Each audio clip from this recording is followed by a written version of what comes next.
perspective that UPM must take in fulfilling its vision of relevance and service in the next 100 years is to review its history in relation to success or failure of a country's collective health. The collective health of the Filipinos is characterized by a marked disparity in access to healthcare services and an equitable sharing of the same resources in favor of the rich few. The reform in the health sectors are needed to eliminate this inequity. UPM must participate in these reform efforts. It can deploy its vast resources to the service of reform in the 5 health sectors previously identified in a review of the state of the nation's health.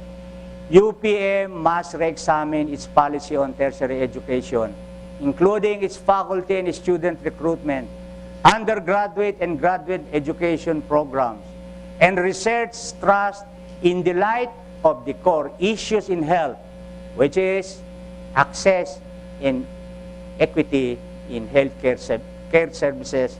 Thank you and good afternoon.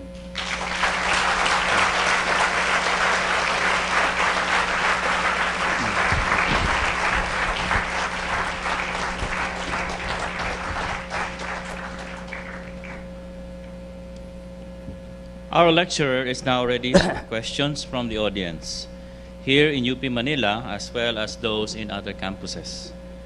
Since we have very limited time, please keep your questions brief and direct to the point. We will entertain the first question from our audience here in the Science Hall.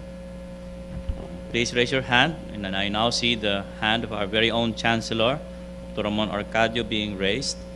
And may we request him and others who will also ask questions to state your name, going to the microphone, stating your name, your college, and your question. Dr. Ramon Arcadio, Chancellor from the Department of Pediatrics. I was about to say University of Pediatrics. Thank you, Dr. Domingo, and congratulations for the excellent presentation. For a while, I thought that you were presenting a vision paper at the search process for UP Manila Chancellor. Well, later on, it was clear that your exciting challenges and proposed radical reforms have policy implications not only for UP Manila, but for all the 7 UP constituent universities as well. It is indeed very timely to rethink and review our policies on faculty recruitment and student admission, which should address relevance and service. We have started with a return service contract in the College of Medicine. The other colleges will follow. The deans and directors are here, and together we affirm our support for these radical reforms proposed by Dr. Domingo. I agree that serving the nation's health must be a central feature of UP Manila's mission. Our country seeks more value in its investment in health care. UP Manila, with firm determination, shall demonstrate significant progress in addressing this institutional social responsibility. UP Manila both shaped the healthcare system and is shaped by it. So UP Manila shall continue to develop firm, creative, and innovative strategies in crystallizing its role as a public service university. UP Manila, inspired by the centennial theme of excellence, leadership, and service, shall perform its institutional responsibility in 2 fronts. One is the further development of our international competitiveness through a culture of research and new knowledge. This will meet our target of excellence and leadership.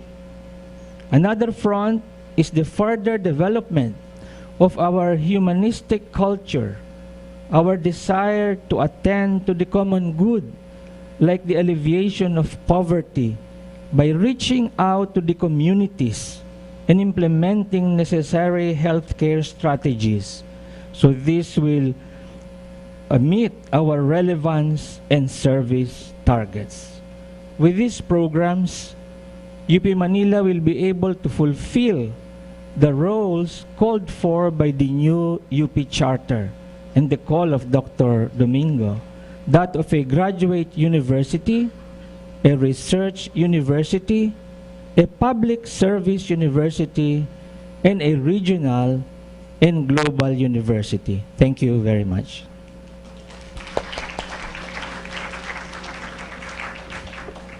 UP Cebu is ready with the question. UP Cebu, please come in.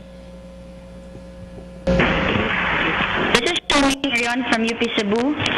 How can UPM increase its presence here in the south and further south of the country? How can UPM increase its presence in the south? Maybe the right person to answer that is the Chancellor. I wish you would increase your presence there. The Chancellor is being called. The secret of our presence in the south will be the replication of the School of Health Sciences, particularly in Coronadal City in South Cotabato. We have already conferred with the provincial government of South Cotabato and the local government of Coronadal City. And so we will have a School of Health Sciences there. Now, the present situation is the peace and order thing.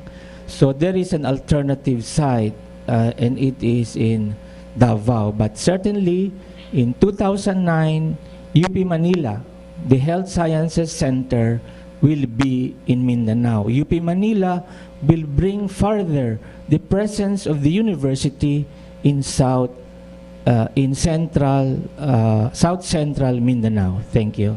May I comment, Mr. Yes, Moderator? Yes, Dr. Domingo. I am very excited and fully supportive of the School of Health Sciences model, not only because we were part of the group that conceptualized it in the 1970s, but because of its track record.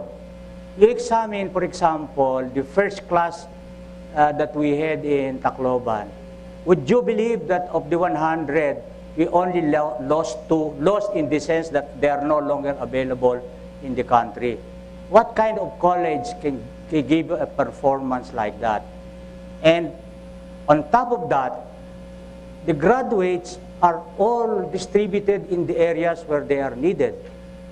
So I was thinking that if this will be the major thrust of UPM, then we should have SHS all over the country to answer the need of health manpower at the primary and secondary level. And then we can probably redefine the role of UP Manila College of Medicine in the light of what we're doing in the periphery. The two, just like the University Hospital and the PGH, will complement each other. It's not be a question of 1 + 1 = 2, but 1 + 1 = 3 or 4. And I hope that the university seriously pursue this, because success has been achieved in this, and we have the necessary expertise to replicate it. Thank you, Dr. Domingo and Dr. Arcadio. We now have a question from UP Visayas in Iloilo.